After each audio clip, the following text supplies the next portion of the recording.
Hello, how are you? Thank you for watching. We're going to talk about my favorite state in all of the land, California. And really, the reason it's my favorite state, it's probably the leadership. That's a joke.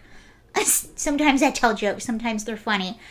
So California, it was actually announced a while back that they were going to be increasing the minimum wage for some fast food workers from, I want to say it was $15 an hour. That's what it was a few years ago when I lived in California. So I don't really know, which is still relatively high given what it is across the rest of the US. So they're increasing it to $20 an hour.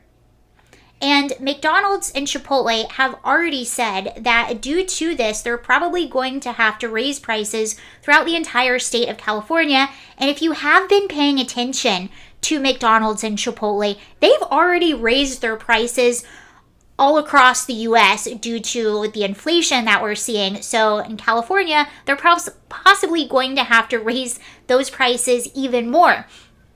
Pizza Hut, on the other hand, has just announced that due to this increased minimum wage, which is going to be taking an effect sometime next year, I don't know the exact date, that they're going to have to lay off at least 1,200 delivery drivers, and they're actually going to be doing away with their delivery drivers altogether and going to a third-party system where they just use like DoorDash, Grubhub, Uber Eats, all of that stuff. And this, my friends, is the unintended consequences of minimum wage. Do I think everyone should get paid $1 million per hour and then we should all run through daisies and sing Kumbaya and hold hands and look at unicorns and rainbows? Yeah, that sounds amazing.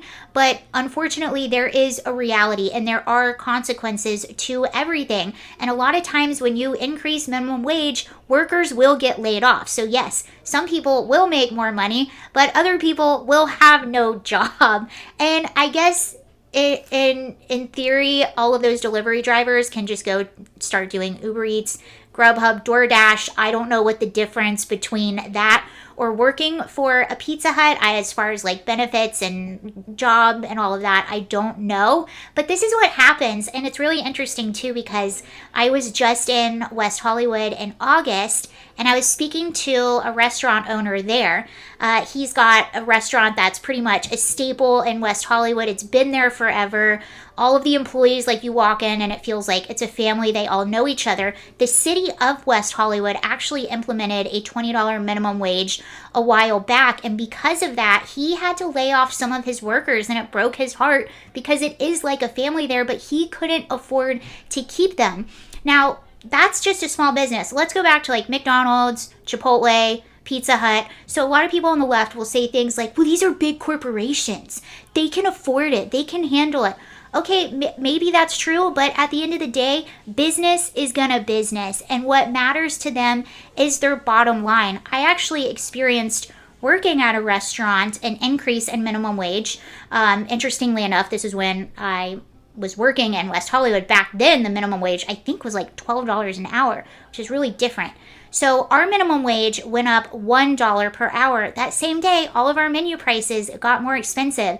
And it ended up being such a headache because I didn't really see that extra dollar an hour too much.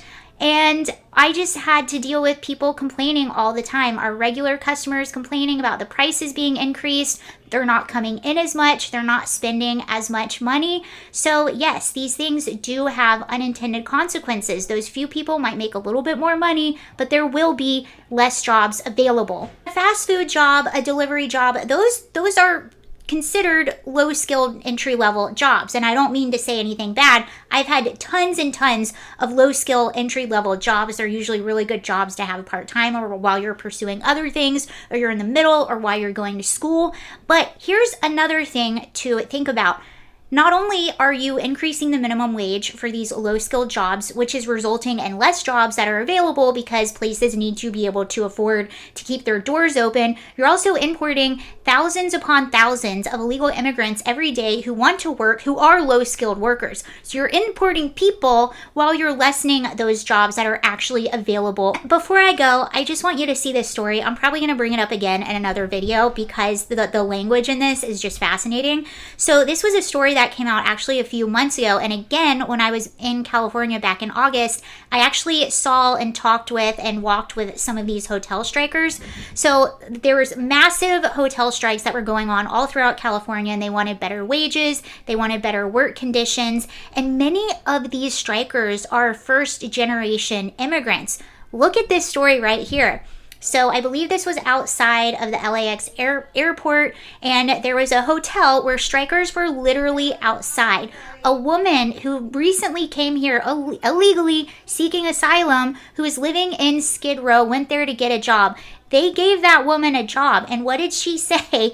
She said, I saw the people outside striking for their rights and they hired me. She goes, I'm the one replacing them, because now there's an underclass coming in of people who are undocumented. They're not here legally. So you're encouraging businesses to continue to hire people under the table while you're upping the requirements for American citizens. So that's just a little bit of food for thought. I actually really want to follow up on that last story with the hotel strikers. There was an investigation into if they actually were hiring undocumented immigrants, even though that almost seems like what they were doing. Also, there was a question of background checks. Are these people cleaning your rooms? Did they have proper background checks? Are they going inside of your room when you're not there? Lots of questions to be asked. Anyway, thank you for watching this video, and I'll see you later. Bye.